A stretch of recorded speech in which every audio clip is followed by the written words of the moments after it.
been recording. We're going to start recording now.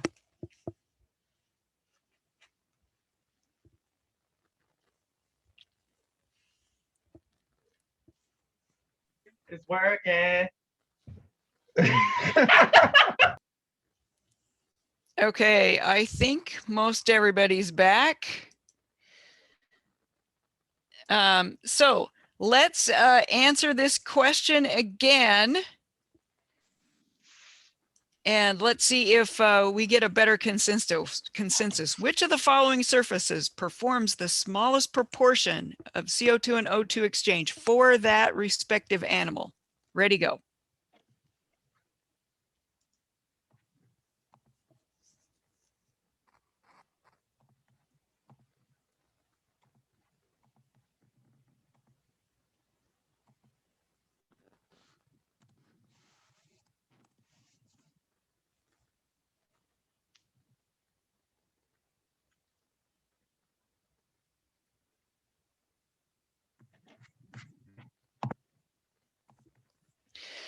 So I am seeing a little bit more of a consensus, but unfortunately, the consensus is the incorrect answer. So, and there's not really a consensus, but I would say that a lot of you guys are saying A, frog skin. And I think I understand why you're saying A, and that is because frogs have both lungs and skin. But their skin still does perform a significant portion of their gas exchange. There is one choice on here that doesn't do any gas exchange or very minimal gas exchange. And most of you have not chosen it, and the correct answer is D. The bird air sac membranes are not involved in gas exchange. The air sac membranes, as we look at this, whoops, the air sacs, the posterior air sac and the anterior air sac, that's not where the gas is exchanged. That just moves air through the lungs. The gas exchange, that is movement of the oxygen and CO2 between the air tubes and the blood. That's what we mean by gas exchange. That is happening in the lungs or the parabronchi, not in these posterior and anterior air sacs. So maybe that was a little bit tricky, but the correct answer here is the bird air sac membranes. Okay, now just a little side note as we talk about human respiratory system, and that is that this virus that's causing us so much trouble these days, the SARS-CoV-2 virus, it infects the cells that line the respiratory passages. So it infects cells in these tiny little bronchioles and also in these alveoli. And sometimes we think that it can cause a cytokine storm, which is one of the reasons that people get super sick. Now, this figure that I'm showing you actually comes from a 2015 paper that is actually talking about the influenza virus. So different virus, but sometimes SARS-CoV-2 causes the same kind of response. And what happens is the viruses infect these epithelial cells and also these white blood cells, these alveolar macrophages, and the virus reproduces inside these cells. So that's what it means by progeny viruses. These are viruses that have been released or produced inside these cells. So more viruses are released from these cells, which is why when you breathe out, the respiratory droplets contain the virus if you've been infected. Also, these cells release chemical signaling molecules that are called cytokines or chemokines. And Many of them are interferons. So maybe you've heard the term interferon before, because we can use interferon sometimes to treat people who have viral infections. What the interferon does, what these chemical messengers do, and these are shown in these kind of purple and green dots, is they get into the bloodstream. And remember that there are capillaries right next to the alveoli. And in the bloodstream, these chemical messaging molecules kind of stimulate cells in the blood to leave the blood, these white blood cells, and kind of join in the battle. So these this is increasing the immune response, and all of these cells that come out of the bloodstream are going to themselves start creating more cytokines. So that's what this arrow is here, more of these cytokines. And eventually you can get this storm of cytokines, and you get lots and lots of these white blood cells. And these white blood cells kind of get into the inside of the alveolus, and along with they also start getting infected with the virus. And so a lot of these cells start dying inside the alveolus, and the alveolus just starts getting clogged with cells. And that's what makes it really difficult to get air in and to do gas exchange. Plus, the alveoli will fill up with fluid, and so it's just really hard to breathe. So since we were talking about respiratory system, I thought it would be highly appropriate to just mention what the coronavirus sometimes does. So we think that this similar reaction is sometimes caused by the coronavirus, like what happens in the flu. Okay, let's focus in a little bit more on gas exchange in terms of partial pressures of gases. So we mentioned partial pressures a couple of days ago, and now you've read about it. And so now I want to talk about it in a little bit more specifics. So the partial pressure of a gas, first we have to understand the total pressure.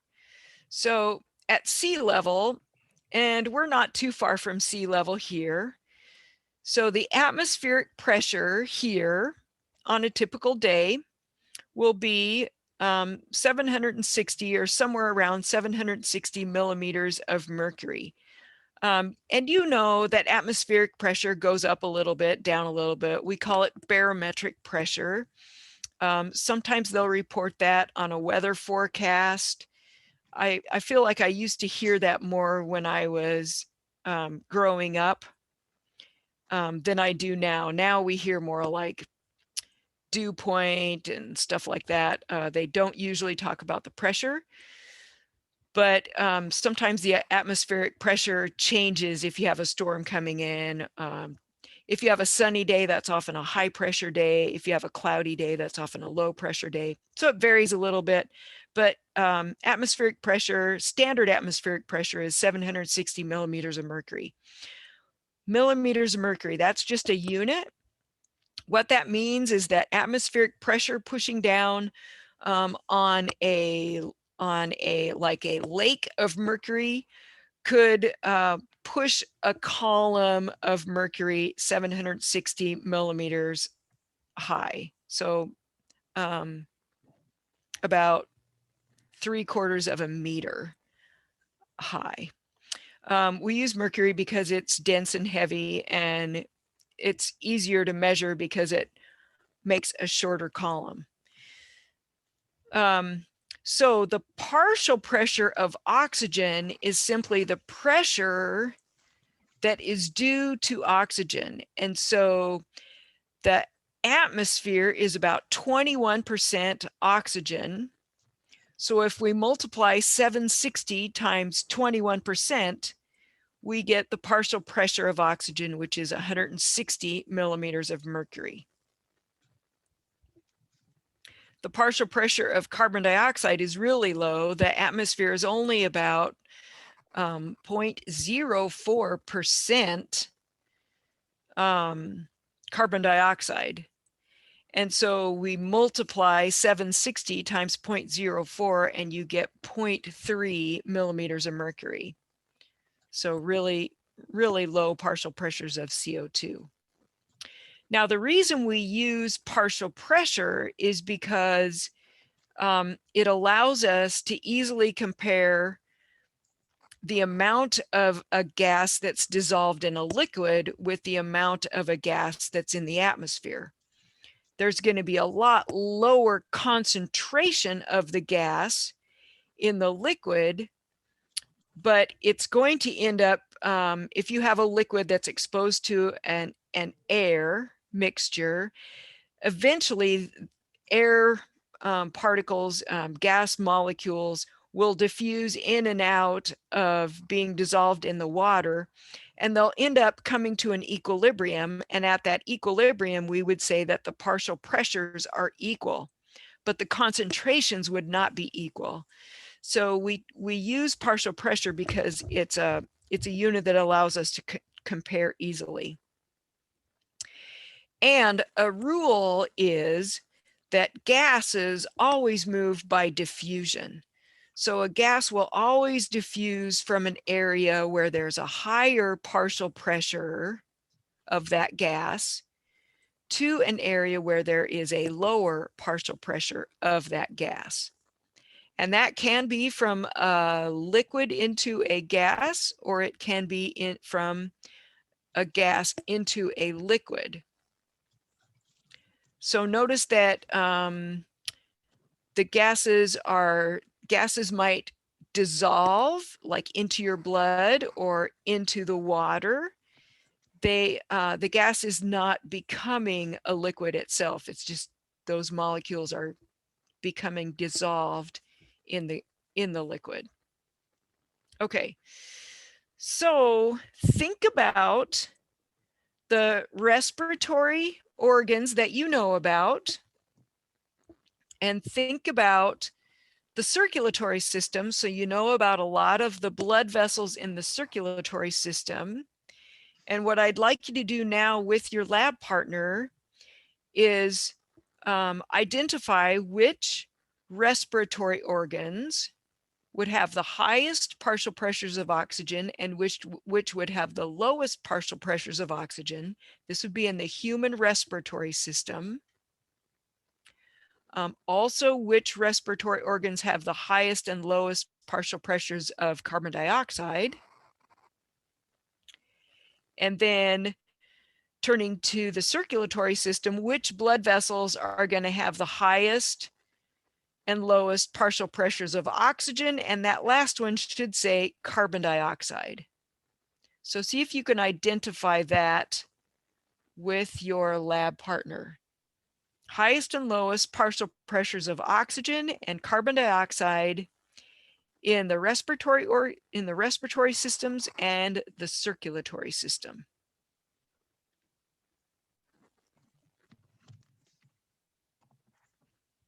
And then after you've had a couple of minutes to think about this and chat back and forth with your lab partner, I'll call on somebody.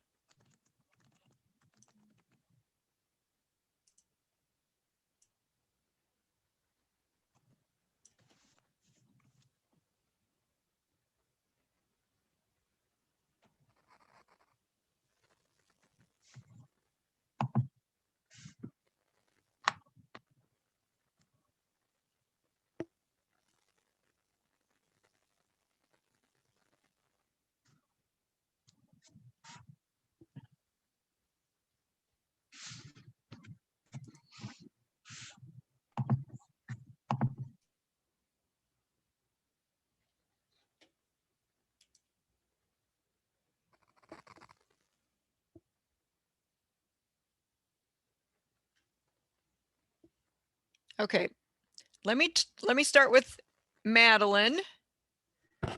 Madeline Sherman. Let's start with what respiratory organs have the highest partial pressures of oxygen? What do you think? Would that be like the pulmonary vein? So that sounds like a blood vessel. So the question is, what respiratory organs?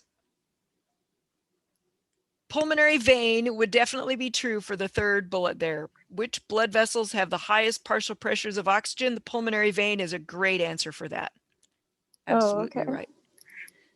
So how about respiratory organs? So think of nasal cavity, pharynx, larynx, trachea, bronchi, bronchioles, alveoli. Which of those would have the highest partial pressure of oxygen? I don't know, maybe the nasal cavity? Yeah, I think that's right. It's right where the air is coming in. That's when it's the freshest. That's when it has the highest partial pressure of oxygen. Very good. Okay, let me go to, let's see, Abby Swinson. How about CO2? Which respiratory organs have the highest partial pressures of CO2?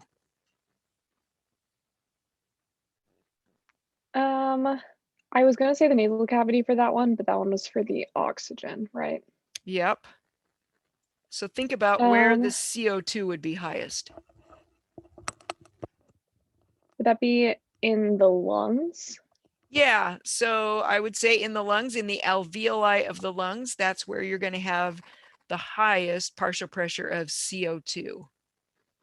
Right? Okay, let's skip down to the blood vessels. We already said that the highest partial pressures of oxygen are going to be in the pulmonary vein. So where would you expect the lowest partial pressure of oxygen? And let me hear from Laura Charlotte. Lowest partial pressure of oxygen in the blood vessels would probably be in the pulmonary arteries. Yep, that's right. Blood going into the heart is going to be really low in oxygen. Okay, so I want to show you this figure, and this figure shows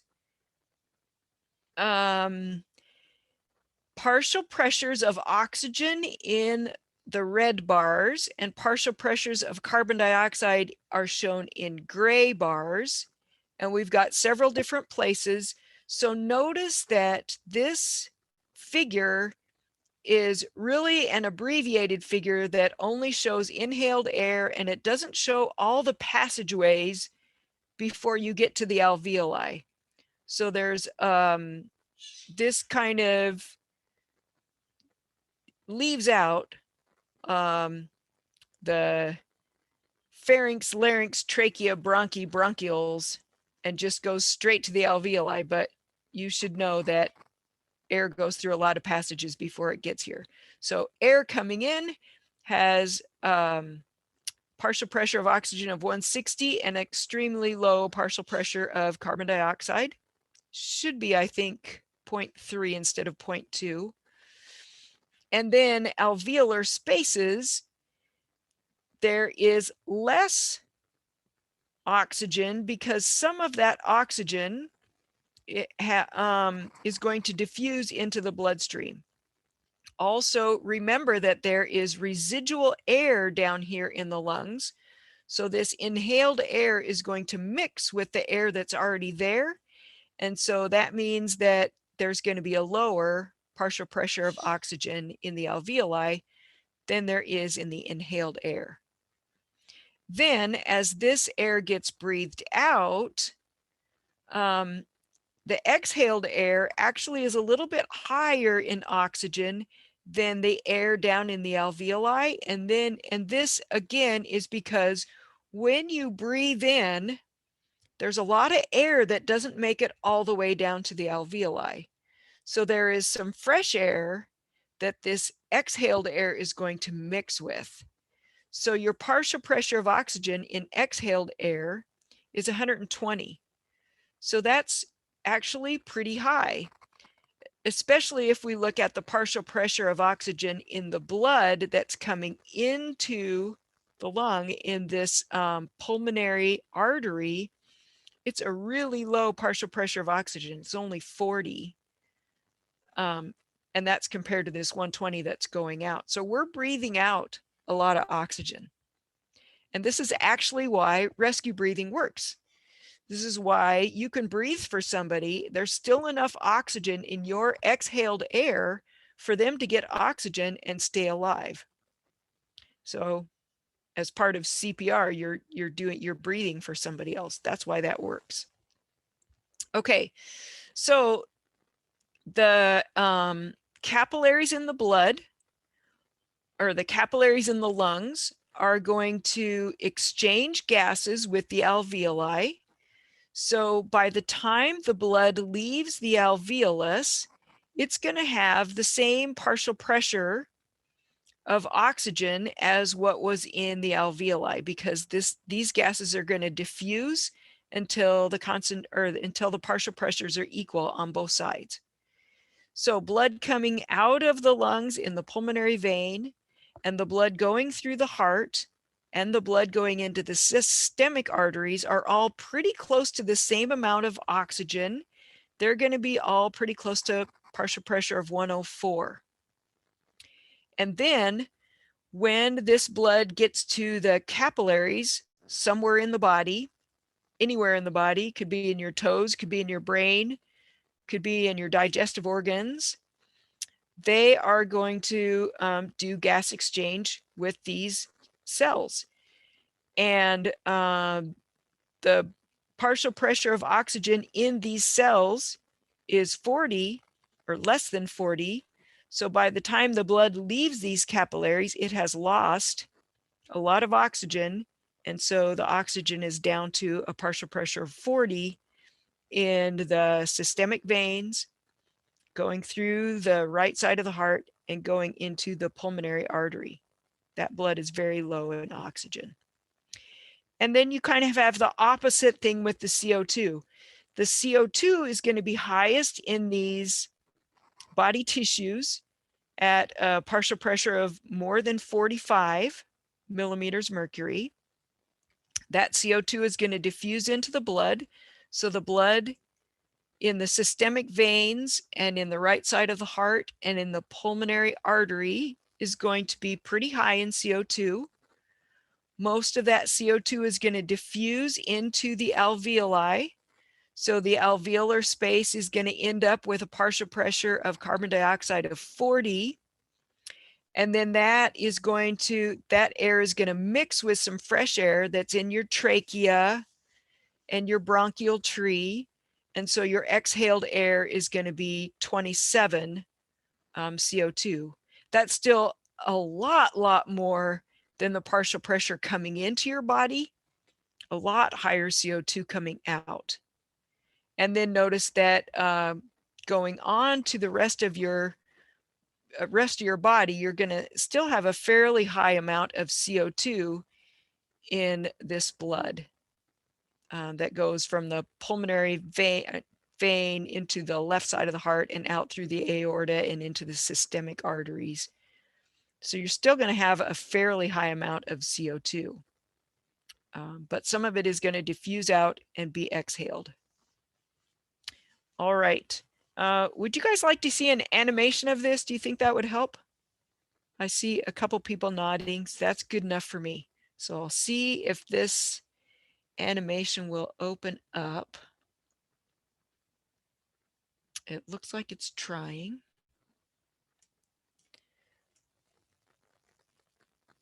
Okay. Oh, so it's flashed, so it's no longer supported. So never mind, can't show you the animation. I will look for one that I can post. Actually, let me see if I can.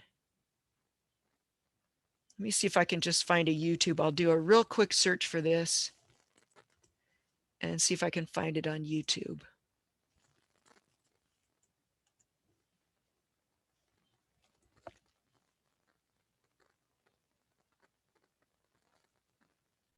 I didn't immediately find it, so I'll have to post that on Moodle later. And you might have one. You might have one in your textbook that you could also look at. I think animations are helpful in understanding what's going on. So I'll see if I can find one that I can post on Moodle.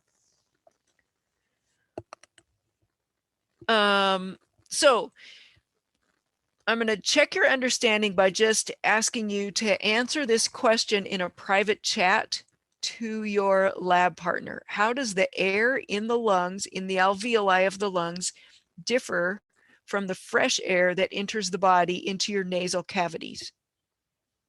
Answer this in a private chat to your friend.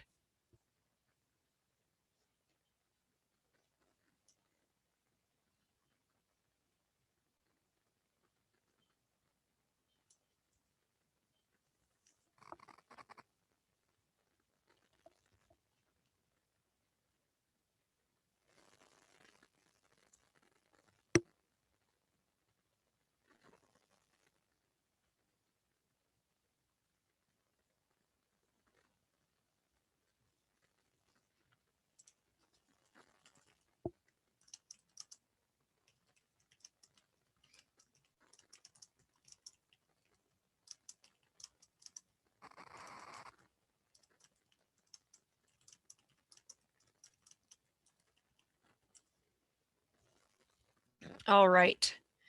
So let me call on somebody before we move on. Let's see, my next person is Katie Hunt. So Katie, can you just give us your answer to this question? Oh, Katie's not here with us. How about Serena?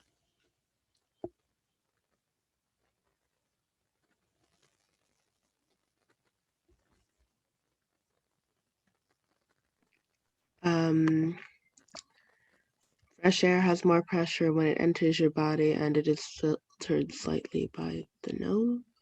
Certainly air gets filtered, and so hopefully as the air passes through your nose and also your trachea and your bronchial tree, some of the particles are going to get filtered out. That's certainly true. The air is also going to be moist, more moist. It's going to be moisturized. There's a way of saying that. Serena, what about the oxygen content? Is the oxygen content going to be the same in the lungs as the oxygen that you breathe in? No, the oxygen content would decrease because you are more oxygen is diffusing into your lungs, and carbon dioxide is being diffused out of your bloodstream. Yep. So oxygen is going to diffuse into the bloodstream, and CO2 is going to diffuse from the bloodstream into the alveoli. So, yep. Okay. So hopefully most of you had similar answers. Now let's talk about what happens to those gases once they get into the circulatory system. So there are oh no, what happened? Sorry about that, you guys. My PowerPoint just crashed. So let me see if I can get it back. Hang on.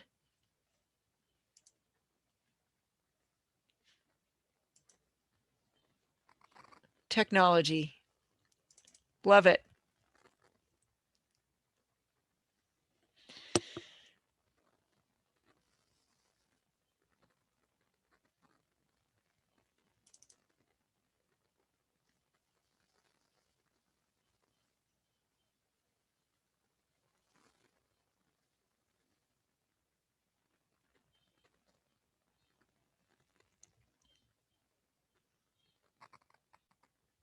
It's opening.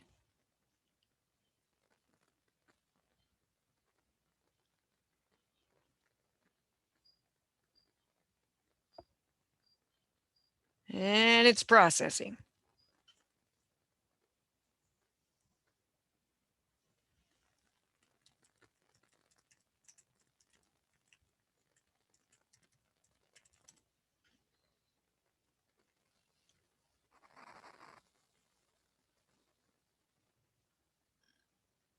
And we're still working on it.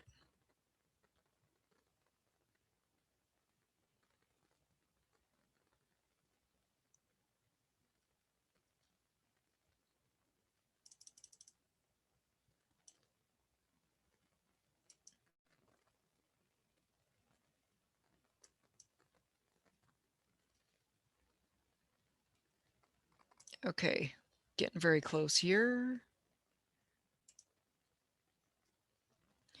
All right.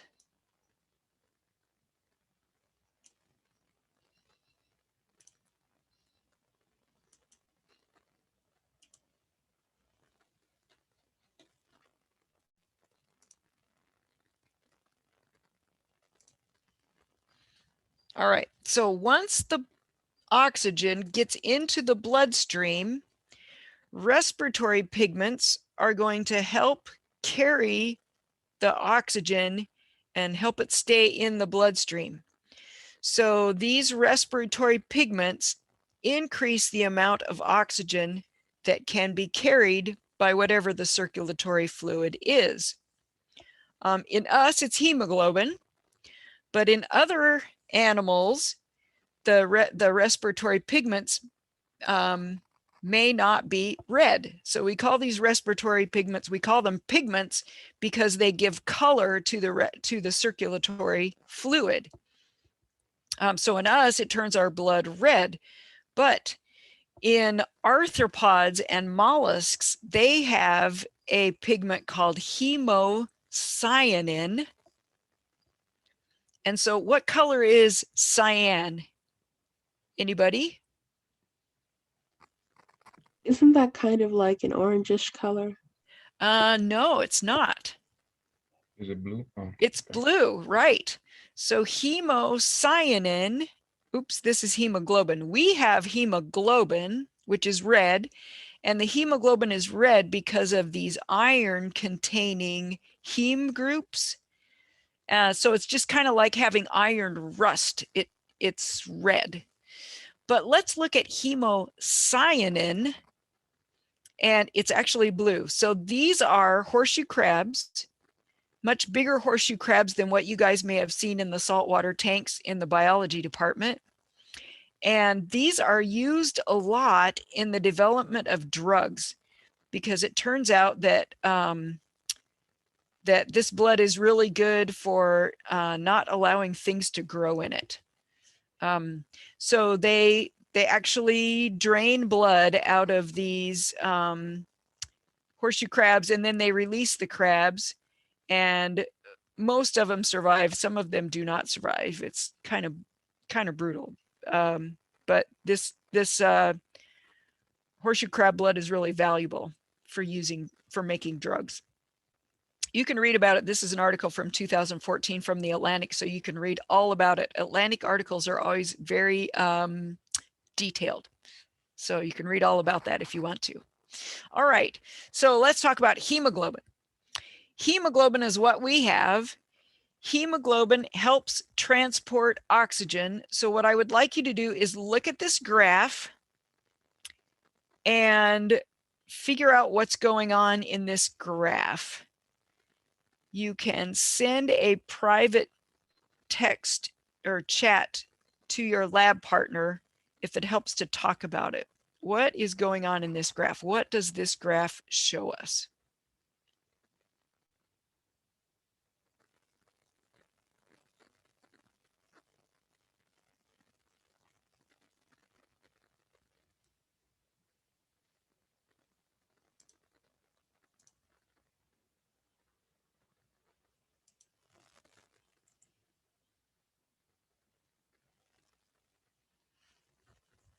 Okay, Christian Swanson, can you just give us a one sentence explanation of what this graph shows?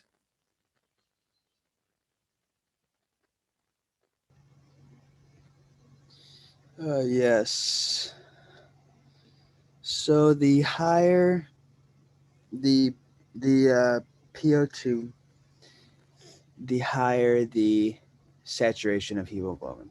All right, so that is exactly right. We have partial pressure of oxygen, or PO2, on the x-axis, and as the PO2 gets higher, the oxygen saturation of hemoglobin also increases. So at a PO2 of 100, like what we have in the lungs, 100% of the hemoglobin molecules will be fully saturated with oxygen. So let me go back a couple of slides, and I'll note that each one of these heme groups can bind to an oxygen molecule. So if this hemoglobin molecule is saturated with oxygen, that means that it would have 4 oxygen molecules bound to it. But out here in the tissues where the partial pressure is only 40, notice that there's an oxygen saturation of about 70%. So only about 3 out of 4 of those oxygen binding sites are taken up. Does that make sense? And if your partial pressure is really low, like what might happen during exercise where your muscle cells are using up a bunch of oxygen, and the partial pressure in the muscle cells is really low, like 20 or lower, then your saturation goes really low of your hemoglobin. And I hope that you can see that this is just a perfect design for the hemoglobin grabbing on strongly to the oxygen in the lungs. So it like sucks up the oxygen in the lungs. And then when it gets out to your tissues, it gives up the oxygen. And so it's really good at grabbing onto the oxygen in the lungs and carrying it through your body and then unloading it where you need it. So it's a perfectly designed molecule, which either God or evolution did that. Maybe a combination. All right. So let me give you a multiple choice question to see if you can interpret this and understand what's going on here. Fully oxygenated hemoglobin arriving in the capillaries near resting muscles where PO2 is about 40 millimeters mercury would unload what percent of its oxygen at that point?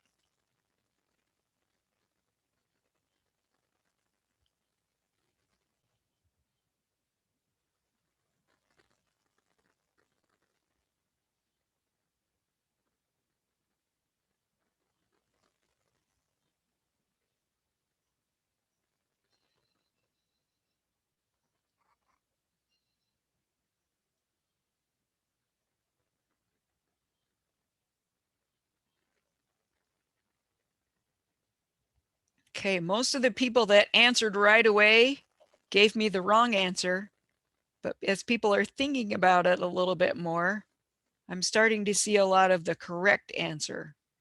Notice that the question asks about how much is going to be unloaded.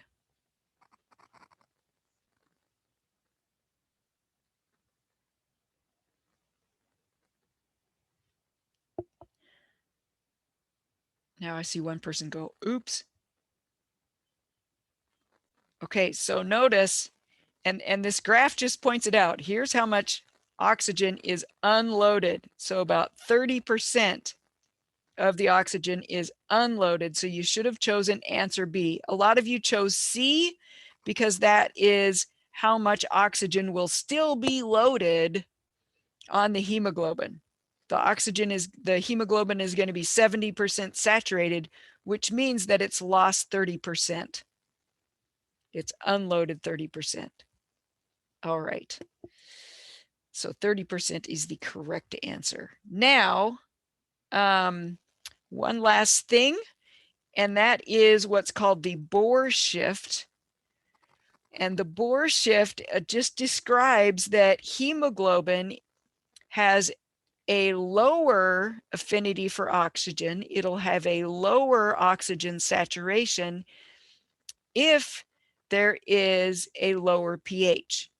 So in other words, if the blood is more acidic, then the hemoglobin will not hold on to the oxygen as well. This is also beneficial because when you are exercising, you are putting out CO2.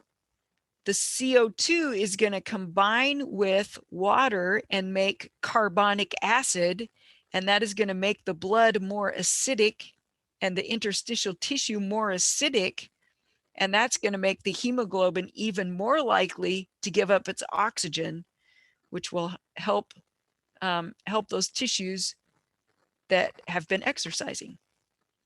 Okay, so you will have some questions about this in your homework assignment for Monday, and we're about out of time. So we will stop there. I know this came at you really fast, this hemoglobin stuff. So you'll have a chance to read about this and think about this in your homework. And also have a great weekend. Hang around if you have questions. I have a quick question. Yeah, go ahead.